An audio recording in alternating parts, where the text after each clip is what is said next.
देहरादून में चल रहे सघन सत्यापन अभियान के बीच पुलिस प्रशासन ने मकान मालिकों, होटल संचालकों, रेस्टोरेंट मालिकों और औद्योगिक इकाइयों को स्पष्ट दिशा निर्देश जारी किए हैं।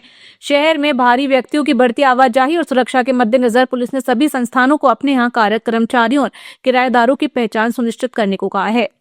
एसएसपी प्रमेंद्र सिंह डोभाल ने कहा कि जिन मकान मालिकों ने अपने घरों या फ्लैट्स में किराएदार रखे हैं वे उनका पुलिस सत्यापन अवश्य कराएं। इसके अलावा होटल, रेस्टोरेंट, ढाबों और पब संचालकों को भी अपने यहाँ कार्यरत कर्मचारियों की पहचान स्पष्ट रूप से प्रदर्शित करनी होगी और आवश्यक जानकारी पुलिस को उपलब्ध करानी होगी। जो मकान मालिक हैं जिनके फ्लैट्स में या घरों में जो अपने आवासों में किराएदारों को रखते हैं, इसके साथ ही जो होटल या रेस्टोरेंट में जो लोग काम कर रहे हैं उनकी आइडेंटिटी प्रॉपर तरीके से उन्हें डिस्प्ले करनी चाहिए और पुलिस को इस संबंध में बताया जाना चाहिए। साथ में जो फैक्ट्रीज हैं, जो हमारे यहाँ पर फाइनेंशियल इंस्टीट्यूशन हैं, जहाँ पर भी जो लोग बाहरी लोग यहाँ काम कर रहे हैं, वो प्रॉपर तरीके से उनकी आइडेंटिटी को कैरी करवाएं और वो पुलिस के समक्ष प्रस्तुत भी करें जब कोई वेरिफिकेशन टीम आती है।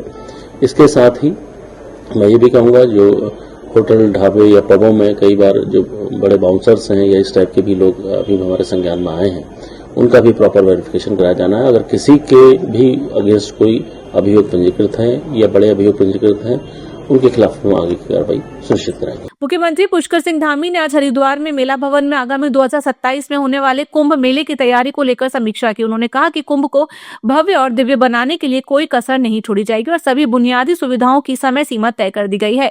सभी स्थायी व अस्थायी कार्य समय से पूरा करने के निर्देश दिए गए हैं। आने वाले तीर्थ यात्रियों की सुविधा और सुरक्षा के लिए सभी व्यवस्थाएं की जा रही है ताकि तीर्थ यात्री यहाँ अच्छे से अनुभव लेकर जाए। उन्होंने बताया कि आज करीब 250 करोड़ रुपए की योजनाओं का शिलान्यास किया गया, जिनमें सड़क, बिजली, पानी, स्नान घाटों, पार्किंग की व्यवस्था के साथ साथ सुरक्षा के इंतजाम शामिल हैं। उन्होंने बताया कि कल सभी विभागों को समन्वय से काम करने का ये निर्देश दिया गया है।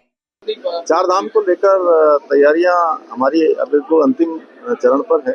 सभी तैयारियां लगातार हो रही हैं और चार धाम यात्रा के लिए हम जब चार धाम यात्रा 2025 की संपन्न हुई थी, उसके तुरंत बाद हमने 2026 की चार धाम यात्रा की तैयारियां प्रारंभ कर दी थी और कई दौर की बैठकें हो चुकी हैं। लगातार स्टेक होल्डरों के साथ भी बैठना हो रहा है, जो भी लोग यात्रा को संचालित करते हैं उन सबके सुझाव लेकर। और इस बार थोड़ा यात्रा पहले हो रही है। अप्रैल माह में ही कपाट खुलने जा रहे हैं और उस समय स्कूल भी बंद होते हैं और इस समय लोगों का आवागमन भी ज़्यादा होता है। इसलिए उसी दृष्टि से सारे व्यवस्थाएं सुनिश्चित की जा रही कि आने वाले लोगों को यात्रा का एक अच्छा अनुभव यहाँ से होकर जाए।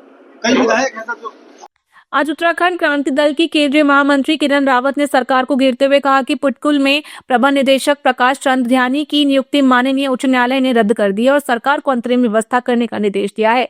माननीय न्यायालय में अनिल चंद बलूनी, राजीव गुप्ता तथा प्रवीण टंडन द्वारा दायर याचिका में पारित आदेश 18 फरवरी 2026 में पिटकुल के प्रबंध निदेशक की नियुक्ति को अवैध मानते हुए नियुक्ति अधिनियम के नियम 9A तथा 9A(4) का उल्लंघन मानते हुए सरकार को दोषी करार दिया है, जो कि अत्यंत ही दुर्भाग्यपूर्ण है कि सरकार को माननीय न्यायालय द्वारा फटकार लगानी पड़ी। सरकार ने प्रबंध निदेशक की तकनीकी डिग्रियों का अवलोकन नहीं किया और न ही उन्हें उनकी डिग्री में खामियां नजर आईं, जबकि माननीय न्यायालय ने प्रथम दृष्टि में प्रबंध निदेशक प्रकाश चंद्र ध्यानी की इंजीनियरिंग की डिग्री को अवैध करार दे दिया है।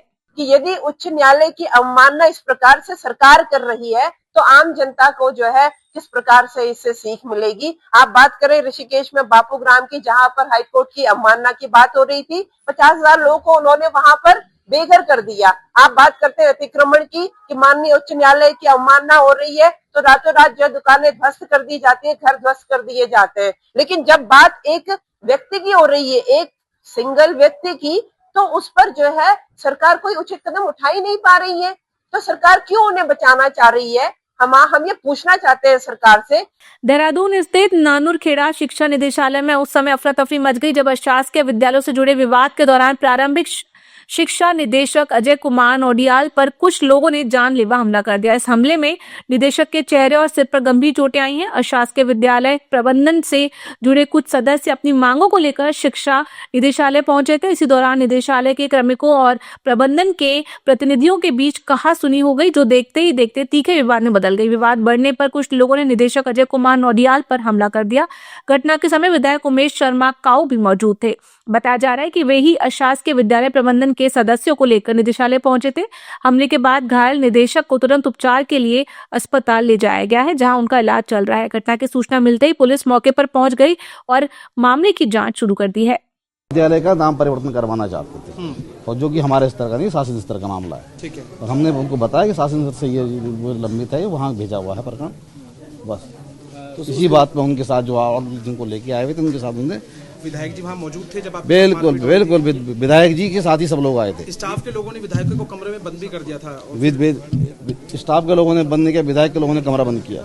विधायक ने कमरा बंद करवाया, विद्यालय स्टाफ ने बंद नहीं किया, स्टाफ ने खुलवाया। इस तरह की कोई धमकी वगैरह आपको? नहीं, कोई बात नहीं थी। आज ही पहली बार विधायक जी में ऑफिस में आए। ये भी बताया जा... उत्तराखंड राज्य की पंचम विधानसभा के वर्ष 2026 के प्रथम सत्र के दृष्टिगत सुरक्षा एवं अनुषांगिक व्यवस्थाओं की समीक्षा के लिए विधानसभा अध्यक्ष ऋतु खंडूड़ी भूषण की अध्यक्षता में एक बैठक आयोजित की गई। बैठक में संबंधित विभागों के अधिकारी तथा विधानसभा सत्र के दौरान सुरक्षा, यातायात, स्वास्थ्य, संचार एवं अन्य व्यवस्थाओं पर विस्तार से चर्चा की गई।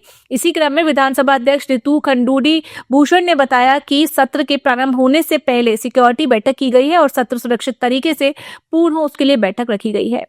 देखिए, ऐसा है, ये जो बैठक हुई है ये लगा हर बार होती है। सत्र के होने से पहले सिक्योरिटी बैठक होती है और किस तरह से सत्र चाक चौबंद तरीके से हो जाए, शांतिपूर्वक हो जाए, उसके लिए बैठक बुलाई जाती है। बिजली, पानी, डॉक्टर्स, व्यवस्थाएं वहाँ किस तरह से हो ठीक ठाक हो जाएं और सभी के लिए, चाहे वो कर्मचारी हो, चाहे वो अफसर हो, चाहे वो हमारे सदस्यगण हो, किस तरह से सबके लिए व्यवस्थाएं वहाँ सुचारू रूप से हम लोग कर पाए, इसी के लिए ये बैठक आज ली गई। मुख्यमंत्री पुष्कर सिंह धामी ने आज जनपद चमोली के बीरी में नीति माणा जनजाति कल्याण समिति चमोली की ओर से आयोजित 3 दिवसीय जनजाति समागम 2026 के समापन कार्यक्रम में प्रतिभाग लिया।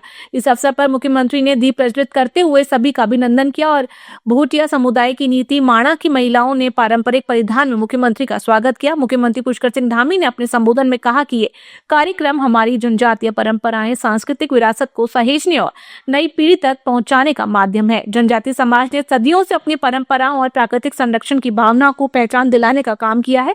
कहा, हमारे सीमांत क्षेत्रों में रहने वाले जनजातीय भाई देश के सजग प्रहरी भी हैं। कहा कि प्रधानमंत्री नरेंद्र मोदी के नेतृत्व में जनजातीय समाज के उत्थान के लिए निरंतर कदम उठाए जा रहे हैं। अपने लोकप्रिय युवा हमारे समाज